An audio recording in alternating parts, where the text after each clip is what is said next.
When I was 17, I took a babysitting job. Just a weekend gig, 2 kids, a boy and a girl. The house was old. Too quiet. Every door echoed when you shut it. The parents left in a hurry. Almost like they were relieved. I didn't think much of it then. I should have. The kids went to bed early. I sat downstairs, scrolling my phone. That's when I heard it. Footsteps. Upstairs. Slow. Heavy. Both kids were supposed to be asleep. Then I heard a whisper. Not a man's. Not a child's. Something, in between. It said, "I'm not alone." I grabbed a lamp. Forced myself upstairs. The boy's door was open. He was sitting up in bed. Pale. Trembling. Pointing to the corner of the ceiling. He whispered, "It's watching us." I looked. And I saw it. A black shape, clinging upside down on the wall. Eyes glowing faintly red. Then. It slipped back into the shadows. The girl screamed. I ran to her room. The window was shut, but the curtains moved, like something had passed through. She was on the floor. Eyes wide. Gasping for air. Something invisible was pressing on her chest. She clawed at nothing. Her lips turned blue. I shouted, swung the lamp. But there was nothing to hit. Just that crushing, invisible weight. I grabbed her hand. Pulled. But her arm went limp. The air grew heavy. Thick, like smoke. The smell of rotten earth filled my lungs. Then I felt it. A hand. Cold. Clawing. It grabbed my ankle from under the bed. I screamed. Kicked free. I snatched the boy and ran. Dragging him down the hall. Behind us. Scraping. Long nails, tearing across the walls. The front door opened. The parents rushed in. For a moment. I thought we were safe. But then they went to the girl's room. Their screams ripped through the house. Her bed was empty. She was gone. The boy collapsed in my arms. The father demanded answers. But all I could say was the truth. Something was in that house. Something not human. That night, it didn't just take the girl. It left hungry. And as I walked away, I swore I heard it. Whispering from the dark window above me.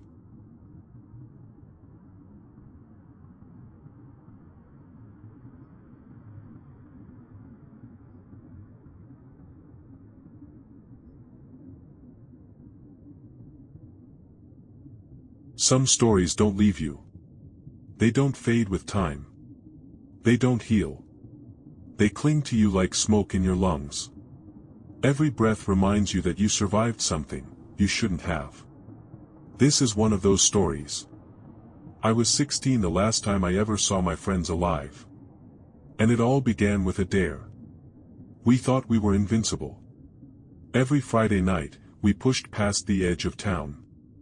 Exploring abandoned places, chasing rumors, looking for fear like it was a game. But that night, fear found us. And it never let go. We drove into the forest long after midnight, the kind of forest that feels endless. Where the trees lean in over you like a ceiling, and even your headlights get swallowed by the dark. That's when Ava whispered, "What is that?" Through the branches, pale lights flickered. Not lanterns. Not flashlights. Something colder. Something alive. They floated between the trees, moving slow, almost like they were waiting for us to notice. We should have turned around. We should have gone home. But instead, we followed. The deeper we went, the quieter the world became. No crickets. No wind. Just those lights. Pulling us deeper into the dark. They led us to a clearing. At the center was a stone well. half collapsed, older than anything I'd ever seen. The air stank of damp earth and rot. The lights circled the well, spinning slowly, like vultures waiting to feed. Tyler leaned over the edge and dropped a rock. But there was no sound. No bottom. Then, a voice. Faint. Echoing. The voice of a child, begging for help. Ava grabbed my arm. She was shaking. "This isn't right. We need to go." But Tyler laughed. And started climbing into the well. That's when the lights moved.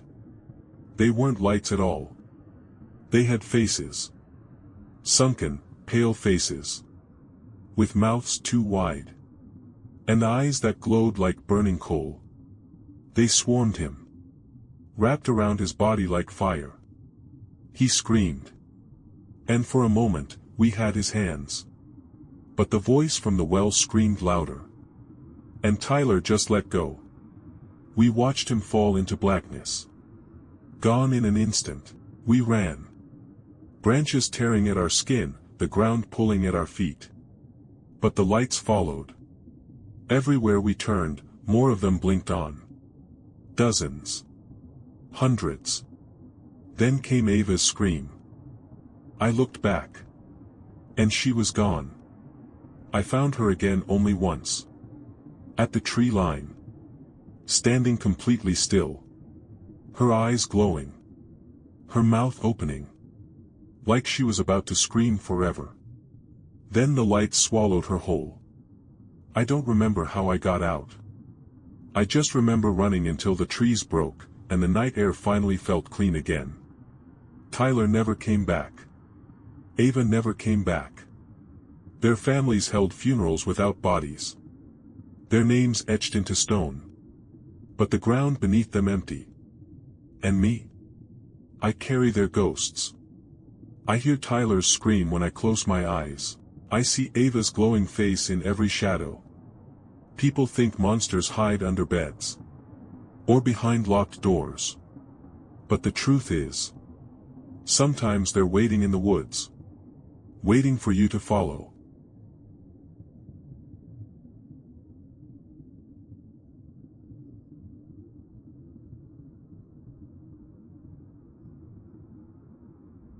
I used to have a family. A wife. A son.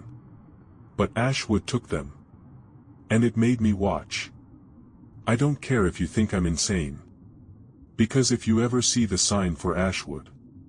If you ever feel the fog on your skin. Run. Don't stop. Don't look back. Because once you step inside, you're already part of the game. It was supposed to be a simple road trip. A weekend getaway, just me, my wife, and our 8-year-old boy. The fog rolled in sometime after midnight. We missed our exit. And then, we saw a sign. Welcome to Ashwood. Population, 318. But the numbers weren't steady. They flickered, like they were changing. My wife said she'd never heard of it. But our son was excited. He begged us to stop. Just to look around. And I agreed. God help me. I agreed. Ashwood looked alive. Like a carnival frozen in time. Children laughing. Rides turning slowly in the mist. Music playing, old, broken, distorted. And the people, they all smiled as we walked by. They knew our names. Even my son's. It felt wrong. Like I'd been there before, in some half-forgotten dream. Then a man approached. Tall. Thin. His skin, pale as bone. He said, "Welcome, newcomers. Tonight's the night of the game." My son's eyes lit up. He begged us to let him play. The man smiled. "The rules are simple," he said. "You win, you go free. You lose. Your family stays with us." I laughed, thinking it was just a performance. But no one else laughed. The crowd leaned closer. silent. Waiting. They brought us to the center of town. A circle of ash drawn in the dirt. Torches flickering all around it. The game was just a riddle. Simple. I thought I had it. I was sure I had it. But when I spoke my answer, the man's eyes darkened. You lose. And the ground split open. Ash poured from the cracks. Hands. Black, burned, clawing hands. Wrapped around my wife's ankles. She screamed, thrashing, trying to break free. Our son clung to her, crying. But the ash swallowed them both. I dove after them, tearing at the dirt. My nails ripping. My fingers bleeding. But the more I clawed, the deeper they sank. Until there was nothing left. Just silence. And ash drifting through the air. I woke up the next morning in my car. Alone. The road behind me was just trees. Ashwood was gone. But in the back seat, where my son should have been, there was a single toy, charred, blackened. And when I picked it up, it whispered, "Play again." That was 3 years ago. I've searched every map, every record. Ashwood doesn't exist. But some nights, I still see it in my dreams. The torches, the circle, the crowd. And I see them. My wife, my son. Their eyes empty. Their mouths moving like puppets. Whispering one word. Over and over. Lose.